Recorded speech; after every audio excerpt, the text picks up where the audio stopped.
Halangin ko na. Halangin ko na. Kaya unang-una lang pakiramdam lang. Nag-qualify kayo for the Olympics. Kaya ngayon ang may pinakamarami nag-qualify sa Olympics. Sa akin po, sobrang saya po. Kasi lalo na sa mga coaches ko po, tsaka mga teammate namin po. Kasi na-inspired po kami sa mga nasuporta rin sa amin. Lalo na pamilya namin, team namin po, sa kabag team po, tsaka mga coaches, tsaka sa mga PT po namin na nagtyaga sa amin. Tsaka mga tulong din sa amin. Lalo na sa PC, Sir Bambo Tolentino, sa POC, tsaka sa MBB Foundation, tsaka sa kabag. Hindi ka nabago sa pag-try na mag-qualify sa Olympics, di ba? Gaano ka specialista ngayon sa ano yung difference sa mga nakaraan?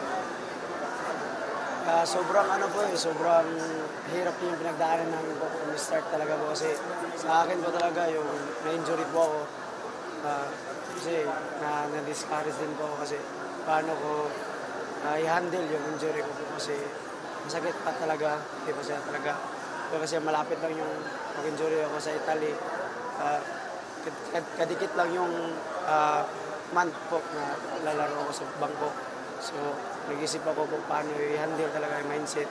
Saka mental ko po talaga yung nalagaan ko para paano ko i-handle talaga po sa paglaban na wala akong iniisip, wala akong gusto ko focus po, isang daan lang talaga. Yung ganun yung mindset ko po. Saka salamat po ako sa mga coaches ko po talaga na tumulong sa akin, na nagtyaga. Saka, lalo na sa mga PT.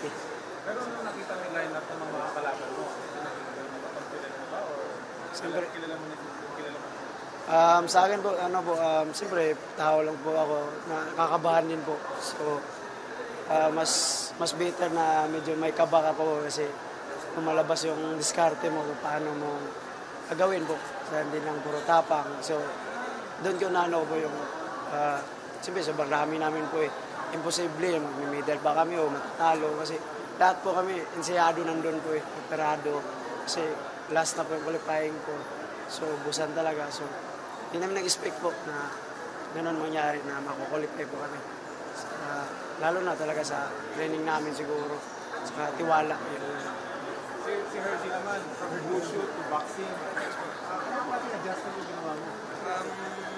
Well, nabakante kasi ako ng nabakante ako siguro ng mga taon din sa boxing din kasi.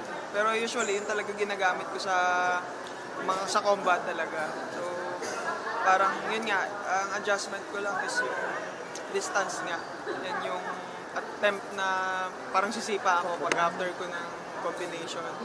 So, yun, medyo okay naman. Sa una talaga, kabado, pinakabahan ganyan. Talagang, syempre, first time ko eh. Pride ako ng Kalinga, kaya talagang nandun yung pressure, nandun yung ano nila sa akin eh. Yung tingin nila sa akin na kailangan mo ma-qualify. And syempre, dun sa mga tao din na talagang nagtitiwala din sa akin, especially sa mga taong nasa likod ng pagbalik ko ulit sa boxing din talaga. Sabi mo, first time mo? Yes po, first time makapasok sa qualifying. Kasi nung sa Italy talagang parang alam ko sa sarili ko na hindi pa ako kompleto talaga eh. Although ngayon din naman talagang medyo marami pang kulang talaga. So parang dinala ko lang dun is yung tiwala ko sa sarili ko and dedikasyon ko din, syempre din dito. Power din at the same time. Kaya parang kailangan ko. Sabi ko nga sabi ko nung itong final na, sabi ko sasayangin ko pa ba to? Bahala nang maubos ako or tumulo yung laway. Importante na ibigay ko yung best ko. Yun lang naman po yung talaga. Kaya So, anong pakiramdam? Grabe, sobrang sarap sa pakiramdam. Sabi ko nga sa nag-interview din sa akin na ano ba bang ibang gagawin mo kasi ito ibang ibang level na to. Kung sa qualifying mas mahirap din dito kasi yung mga na-qualify dito yung mga kalidad na to, yung mga quality athletes na to. So, ito naman yung mas tatrabahuin ko pa talaga. So, tapos na ako dito sa qualifying and mas magtatrabaho pa ako dito sa darating pa na Olympic po. Sabi mo, pakiramdam mo kulang ka pa?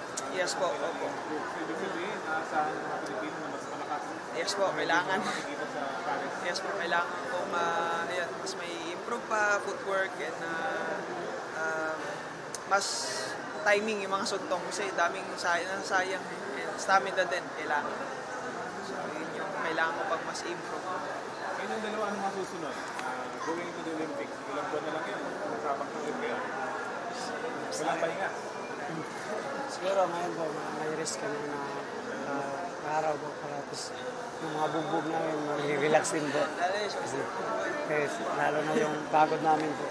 Mag-unwind konti, tapos balik ng sayo po. Ayun, medyo yun. Katulad nga sabi ni Carlo, may pahinga lang siguro, pahinga lang konti, tapos banat ulit, gano'n lang.